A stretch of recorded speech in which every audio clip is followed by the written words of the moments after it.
brought to you by Agilus Diagnostics.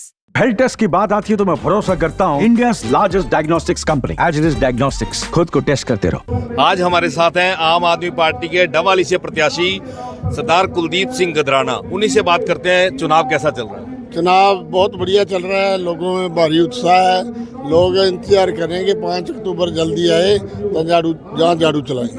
Arvind Kejriwal ji अब बाहर आ गए हैं, कैंपेनिंग कर रहे हैं, आपके लिए भी आज पहुंच रहे हैं, उससे क्या फर्क पड़ेगा? उससे बहुत बड़ा फर्क पड़ने जा रहा है। क्यों? आदरणीय अरविंद केजरीवाल जी बहुत शख्सियत है, जिनको देश के प्रधानमंत्री आदरणीय श्री नरेंद्र मोदी जी ने तानाशाही के तहत 177 दिन जेल में बंद करके रखा और जेल से बाहर आने के बाद उन्होंने इस्तीफा दे दिया और उन्होंने बोला कि आदरणीय नरेंद्र मोदी जी का सर्टिफिकेट नहीं मेरे को चाहिए, मैं बेईमान हूँ या लुटेरा हूँ या ईमानदार हूँ। दिल्ली की जनता का सर्टिफिकेट चाहिए। दिल्ली की जनता अगर मेरे को दोबारा चुनेगी तो देशवासियों समझ लेना मैं ईमानदार हूँ, अगर नहीं चुनती तो मैं बेईमान हूँ। तो उनका जहाँ भी जा रहे हैं ज़बरदस्त स्वागत हो रहा है। आज आप डबवाली में देख रहे हो, हज़ारों की संख्या में लोग उनका स्वागत के लिए उमड़ रहे हैं, अपने आप लोग आ रहे हैं। इसलिए आदरणीय अरविंद केजरीवाल जी का दिल्ली की जनता ने जो उनके काम के पे मोहर लगाई है। सर मेरे जैसे को दूसरी बार पंचायत मेंबर नहीं बना था गाँव का। आदरणीय अरविंद केजरीवाल जी दिल्ली के लोगों को जे के वोट मांगते हैं। दिल्ली वासियों, मैंने काम किए तो वोट डाल देना, अगर नहीं काम किया तो मत डालना। दिल्ली के लोगों ने तीसरी बार उनको मुख्यमंत्री बनाने का काम किया है। आपके मैनिफेस्टो की कुछ मुख्य बातें? हमारे मैनिफेस्टो की मुख्य बातें हैं जैसे दिल्ली में गारंटियाँ दी है, बिजली, पानी, हॉस्पिटल, शिक्षा, स्वास्थ्य, रोजगार, ये सारी हमारी गारंटी में आती हैं। जैसे पंजाब में वो सारी गारंटियों पे काम होने लग रहा है, दिल्ली में काम हो गया। अब बारी है हरियाणा की। दिल्ली में बदल गया, पंजाब में बदल गया, हरियाणा छोटा सा हरियाणा के लोग बदलने जा रहे हैं। जो दिल्ली में सुविधाएं मिल रही हैं, पंजाब में मिल रही हैं, वही हरियाणा के लोगों को भी चाहिए। आप कह रहे हैं अभी दिल्ली मॉडल और पंजाब मॉडल को हम हरियाणा मॉडल में स्थापित करेंगे? बिल्कुल बिल्कुल। जो दिल्ली में लोगों को सुविधाएं मिल रही हैं, पंजाब में मिल रही हैं, वही सुविधाएं हमारे लोगों को भी चाहिए। जहाँ वो सुविधाएं लेने के लिए लोग तैयार बैठे हैं, झाड़ू वाला बटन दबाएंगे और आम आदमी पार्टी की सरकार बनाएंगे। कुलदीप जी, आपके मैनिफेस्टो में SYL का कहीं जिक्र ही नहीं है। SYL जो है ना, जो राजनीतिक स्टंट है। पूर्व में बड़ी बड़ी सरकारें रही, पंजाब में कांग्रेस, हरियाणा में कांग्रेस, दिल्ली में कांग्रेस। ये राजनीतिक लोगों ने लोगों को गुमराह करके रखा हुआ है।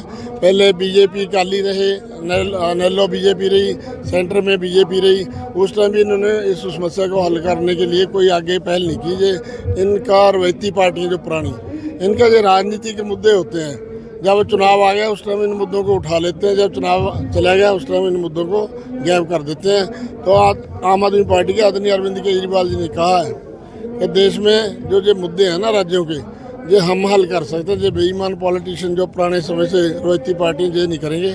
आगे देखना, लोग आगे आदरणीय अरविंद केजरीवाल जी को देश की बागडोर संभालेंगे, फिर इन सब समस्याओं का आपसी मिल बैठकर हल होगा। कुलदीप जी, पंजाब के CM भगवंत सिंह मान एक मालवा नहर निकाल रहे हैं जो बठिंडा, अबोर, फाजिलका, फिरोजपुर तक 131 गांवों को प्रभावित करेगी। आप डबवाली से विधायक बनते हैं तो आपका प्रयास रहेगा वो पानी हरियाणा में भी लाया जा सके? वो पानी हरियाणा में भी लाया जा सके। हरियाणा में हमारा प्रयास जो घग्गर चलती है हमारी, इसमें से भी हमारा प्रयास रहेगा। तिगड़ी खरीफ चैनल की हमारी पुरानी मांग है। जब मैं पहले कांग्रेस में रहता था उस टाइम भी मैं लड़ाई लड़ रहा था। तिगड़ी खरीफ चैनल का खैरेका से लेके बड़ा होते हुए जो माखा, खोखर, तिगड़ी तक जो नहर आनी है, इसका भी हम प्रयास करेंगे। और जो वो नहर निकल रही है उसका भी पानी मुहैया करवाने का काम करेंगे लोगों को। कुलदीप जी, आपने एक नारा दिया परिवारवाद के खिलाफ, उसके बारे में डिटेल में बताइए। जहाँ बड़ी विचित्र स्थिति है, हरियाणा में सिरसा जिला में डबवाली में एक ही परिवार है, स्वर्गीय चौधरी देवीलाल, आदरणीय चौधरी ओम प्रकाश चौटाला जी का परिवार। सारी पार्टियों में जो इन्होंने काबिज हो गए जो लोग, और आपसी में सारे मिले हुए हैं। मिलके पिछले बार इन्होंने 5 अपने परिवार के MLA बना लिए। MLA नहीं बनाए, डिप्टी CM 10 महकमे, बिजली मंत्री 11 महकमे लेकर जो लोग बैठे रहे। लोग छोटे छोटे कामों के लिए तरसते रहे, एक खंभे के लिए तरसते रहे। करप्शन दुनिया भर की दफ्तरों में लोगों को झेलनी पड़ी।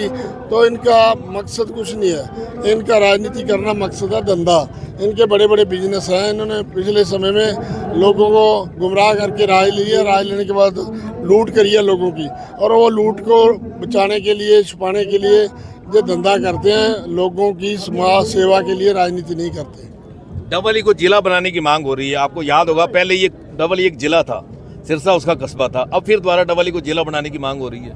डबली को जिला बनाने की मांग इसलिए हो रही है जैसे त्रिवेणी है, बॉर्डर राजस्थान का पड़ता है, पंजाब का पड़ता है, जहाँ पिछले दिनों में हमारे इलाके के सैकड़ों बच्चे, एक ये रवायती पार्टियों ने ना जो चिट्टे की बीमारी लोग हमारे बच्चों को लगा दिए, सैकड़े बच्चे हमारे परमात्मा को प्यारे हो गए और चोरियां बढ़ गई, अव्यवस्था फैल रही है, लड़ाई झगड़े बढ़ रहे हैं। इसलिए जिला बनाने की मांग हम पीछे हमारे आदरणीय मुख्यमंत्री सरदार भगवंत सिंह मान आए थे, उस दिन भी उनके सामने जो मांग रखी थी। वो कहने लगे कि चुनावी स्टंट में मत फंसो डबली के लोगों, इन्होंने कुछ नहीं करना। पहले 10 साल कांग्रेस की सरकार रही, अब 10 साल बीजेपी की सरकार है। अब आप चुनाव आचार संहिता लगने वाली है तो आप खुद अपनी सरकार बना के डबली को पूर्ण जिले का दर्जा देंगे। चाहे जिला बनाने की बात हो, चाहे नहरें की बात हो, इन सबसे पहले है नशाखोरी की समस्या, उसको आप कैसे दूर करवाएंगे? उसको दूर करवाएं, मैं वही बात बता रहा हूँ। आदरणीय पूर्व मुख्यमंत्री श्री मनोहर लाल खट्टर जी पिछले साल दिवाली में आए, उन्होंने जन संवाद कार्यक्रम रखा। जन संवाद का मतलब होता है कि राजा आ रहे हैं, प्रजा आ जाओ, अपने राजा के सामने अपने इलाके की कोई दुख तकलीफ है वो लेकर आओ, बताओ, राजा हल करेंगे। तो मैं इस एरिए की नुमाइंदगी करता हुआ मैं भी अपने लोगों की दिक्कतें लेकर गया था, समस्या लेकर गया था। राजा कहने लगे कि जहाँ सिरसा जिला में चिट्टे की बहुत समस्या है। पहली बात तो हम राजा से, उस टाइम के राजा से पूछना चाहते हैं, राजा जी 9 साल से आप मुख्यमंत्री हो प्रदेश के, आपको अब याद है ये चिट्टे की समस्या? तो राजा जी खुद कहने लगे कि भाई 1 या 2 सुझाव चिट्टे के बारे में, 1 या 2 सुझाव दो। तो जब मेरे पास चुनाव में मांग पत्र था उसमें डिटेल थी, वे चिट्टे से हमारे सैकड़ों बच्चे मौत के मुंह में चले गए, चोरियां बढ़ रही हैं, अवस्था फैल रही है, लड़ाई झगड़े हो रहे हैं। ज्ञापन देना चाहते थे? ज्ञापन देना चाहते थे। तो इस मामले में जब मैं ज्ञापन देना चाहा, मुख्यमंत्री जी को बताना चाहा, तो मुख्यमंत्री जी, ये गाँव का साधारण आदमी भी ऐसी भाषा यूज नहीं करता सर। जो मुख्यमंत्री जी की भाषा है, मुख्यमंत्री जी की भाषा ये थी कि ये आम आदमी पार्टी का कार्यकर्ता है, इसको उठाओ, बाहर फेंको, इसकी पिटाई करो। तो मेरे को 15-16 पुलिस के लोग कमांडो वो उठा के ले गए। मेरे को पूरा दिन पूरी रात बात तशद्दुद किया मेरे ऊपर, और आज तक मेरी ये कमर, आज तक भी मेरी कमर ठीक नहीं हुई, मेरे कमर में बहुत दर्द होने लगे। तो ये तो ऐसे काम करते हैं, तो इनको लोगों से कुछ नहीं लेना देना। झूठ बोल के धर्म के नाम पे, जाति के नाम पे वोट ले लिए, अपनी सरकार चलाई, लूट कर ही अपनी करी चले गए। ये है इनका एजेंडा। ये थे डबली के प्रत्याशी सरदार कुलदीप सिंह गदराना, जिन्होंने अपनी बात खुलकर कही। हरियाणा तक के लिए सिरसा से बलजीत सिंह।